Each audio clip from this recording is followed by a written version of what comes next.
सुप्रभात। चल खुश रहो घर आपने, यह हमारी आज की आध्यात्मिक चर्चा का विषय है। चल खुश रहो घर आपने। महात्मा बायजीद बस्तानी से एक बार लोगों ने पूछा, आपका पीर कौन है? बोले, एक बुढ़िया। फिर एक घटना सुनाई कि एक बार जंगल में था, एक बुढ़िया आटे का बोझ सर पर रखे हुए आई और मुझसे कहा, मेरा ये आटा घर पहुंचा दे। इतने में एक शेर दिखाई दिया। मैंने वो आटा शेर की पीठ पर रख बुढ़िया से कहा, तू उसके साथ जा, ये आटा पहुंचा देगा।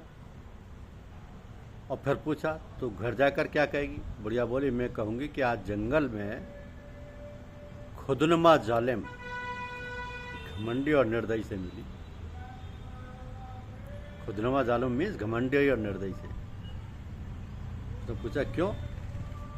बोले, तूने शेर को बेमतलब तकलीफ दी, इसलिए जालिम। और तू दुनिया को दिखाना चाहता है कि शेर भी तेरे बस में है। ये खुदनुमाई और सबसे बड़ी ऐब है। बुढ़िया की ये बात बायजीद के मन को लगी और मन ही मन उसे अपना गुरु मान लिया। इसके बाद जब कोई चमत्कारी घटना उसके जीवन में संगठित होती तो उसकी सात्विकता का प्रमाण वह ईश्वर से चाहते।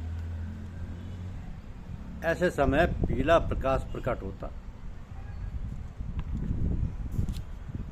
और उस रंग में 5 पैगंबरों के नाम हरे रंग में लिखे नजर आते।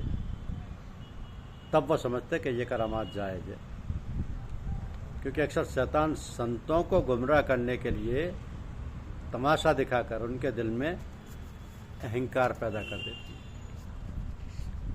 तो आध्यात्मिक जगत के साधु पुरुषों का मानना है कि जो शर्तें एक पतिव्रता स्त्री अपने पतिदेव के व्यवहार में भौतिक स्वरूप में पालन करती हैं, करीब करीब वैसी शर्तें शिष्य व गुरु संबंध में शिष्य को आध्यात्मिक रूप में पालन करनी होती है।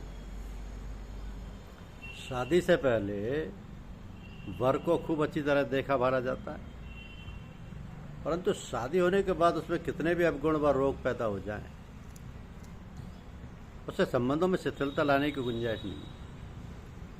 महर्षि अत्रि की पत्नी अनसुईया जी ने पतिव्रता धर्म को सीता जी को समझाया कि वृद्ध रोग वश जड़धन हीना, अंध बधिर क्रोधी अति दीना, ऐसे हु पत कर किए अपमाना, नारी पांव जमपुर दुखनाना।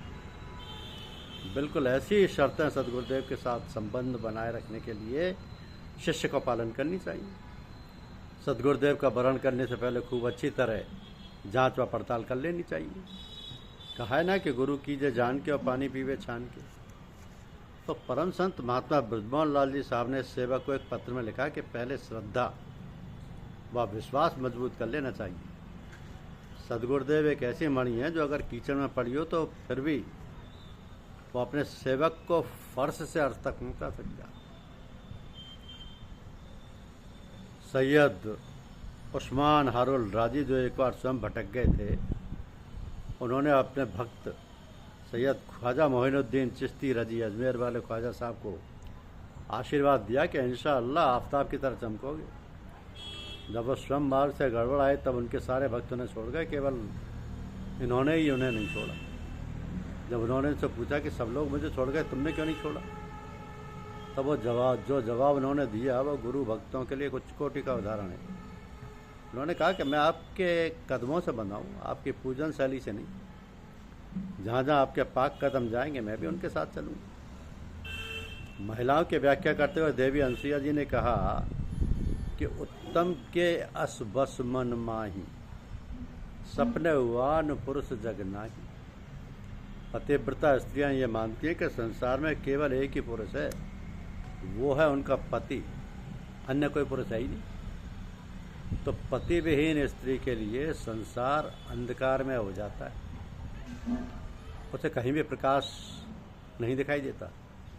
महात्मा सूरदास जी अपने गुरुदेव स्वामी वल्लभाचार्य जी के लिए लिखते हैं कि भरोसो दृढ़ इन चरणन केरो, श्री वल्लभ पद नख चंद्र छटा, बिनु सब जग माही अंधेरो। तो महात्मा सूरदास जी के लिए अगर कहीं प्रकाश है तो केवल उनके सदगुरुदेव के पद नख चंद्र में, बाकी संसार में अंधकार ही अंधकार है। उन्हें अन्य किसी आशा की किरण दिखाई नहीं देती। तो सैयद अबुल हसन यमीनुद्दीन खुसरो रजी के सदगुरुदेव सैयद हसन निजामुद्दीन अली औलिया रजी के जब विशाल यानी शरीरांत हुआ, तब वे लखनऊ में थे। जब उन्हें मालूम हुआ, वे भागते हुए दिल्ली आए। देखा उनके सदगुरुदेव एक चारपाई पर पड़े, उनके बड़े बड़े बालों से चेहरा ढका हुआ है। उनका बड़े बड़े बालों से चेहरा ढका हुआ है। तो कह बैठे कि गोरी सोई सेज पर मुंह पर डाले केस, चल खुसरो घर आपने रहन भई चौदेश। इतना कहकर उन्होंने अपना शरीर भी छोड़ दिया।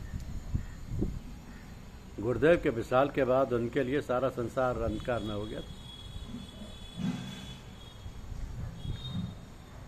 तो हजरत अमीर खुसरो के मज़ार उनके गुरुदेव के मज़ार परिसर में ही है।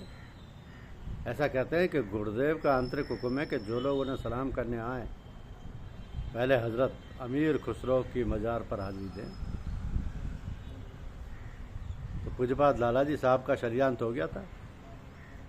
उनकी अंतिम यात्रा की तैयारी हो रही थी। उनके सगे छोटे भाई महात्मा रघुवर दयाल जी चच्चा जी बड़ी बड़ी धाड़े मार कर रो रहे थे। ऐसा देखकर उनके बड़े सुपुत्र महात्मा ब्रजमोहन लाल जी ने उन्हें ढांढस बजाते हुए कहा कि चच्चा आप रो रहे हैं। इस पर चच्चा जी साहब ने जवाब दिया कि हाँ बड़े, बिरजू को वो बड़े बोलते थे कि हाँ बड़े, रोने के लिए क्या कोई और दिन आएगा। श्रीमती बड़ी दादी जी साहिबा का अंतिम संस्कार करके घर लौटे मेरे पिताजी ने सामने एक चारपाई पर निढाल होकर पड़ गए। कई घंटे ना हिले न डुले और ना ही बोले। बड़े प्रयास करने पर बोले, अब अपना दुनिया में कोई नहीं रहा, सब जगह माँ ही अंधेरा। तो अपने गुरु प्रेम को प्रकट करने से बचना चाहिए। पूज्यपाद महात्मा ओंकार नाथ जी साहब फरमाते हैं कि अपने प्रेम को छिपाना चाहिए, हालांकि वो छिपता नहीं। स्वामी रामकृष्ण परमहंस जी को आखिरी वक्त में गले का कैंसर हो गया था। एक कटोरा आपकी चारपाई के पास रखा रहता था, उसी में पशुआ खून थूकते रहते थे। एक डॉक्टर आपको देखने आता है। एक दिन उसने स्वामी विवेकानंद जी से कहा कि स्वामी जी ये बीमारी बड़ी लगने वाली है, इससे बच कर रहें तथा इनकी सेवा के लिए नर्स रख दें। इतना सुनना था कि स्वामी विवेकानंद जी का गुरु प्रेम भड़क उठा। वे बोले कि ये आप क्या कह रहे हैं, ये बीमारी लगनी है, देखें मुझे क्या होता है। इतना कहकर उन्होंने उस कटोरे का खून मिश्रित पस उठाकर पी लिया। तो परम संत महात्मा श्यामबिहारी लाल जी साहब के पूज्यपाद लाला जी साहब न केवल गुरुदेव अपितु सर्वस्व थे, लेकिन किसी व्यक्ति ने उनसे पूज्यपाद लाला जी साहब का नाम लेते नहीं सुना। उनके स्मरण मात्र से उनका गला भर आता था तथा वो एक वाक्य एक बार में पूरा नहीं बोल पाते थे। मोहब्बत की बिजली जब गिरती है तो सबसे पहले वाणी मूक हो जाती है। परम संत महात्मा रघुवर दयाल जी महाराज फरमाते हैं कि मोहब्बत का मतलब याद है। पूछत कृपा निधि कुशल भरतई वचन वेग न आवई। किसी अन्य साधु संत महात्मा का उन जैसा या उनसे ऊंचा ख्याल करने की गलती नहीं करनी चाहिए। इस्लाम में इस गलती को कुफ्र कहा गया है। हम लोग भी अपनी इस गलती से बचने के लिए परमात्मा से नित्य प्रार्थना करते हैं, या हिलाई सिर को कुफ्र मासियत से दूर रख। परम संत महात्मा ब्रजमोहन लाल जी साहब फरमाते हैं कि बच्चों को अपनी माँ का दूध ही मुफीद होता है। बहुत समय पहले की बात है कि बड़े महात्मा जी पूज्यपाद महात्मा ओंकार नाथ जी साहब के दर्शनार्थ लखनऊ समाधि पर आए, बड़ी इच्छा से कि खूब सत्संग लाभ उठाएंगे,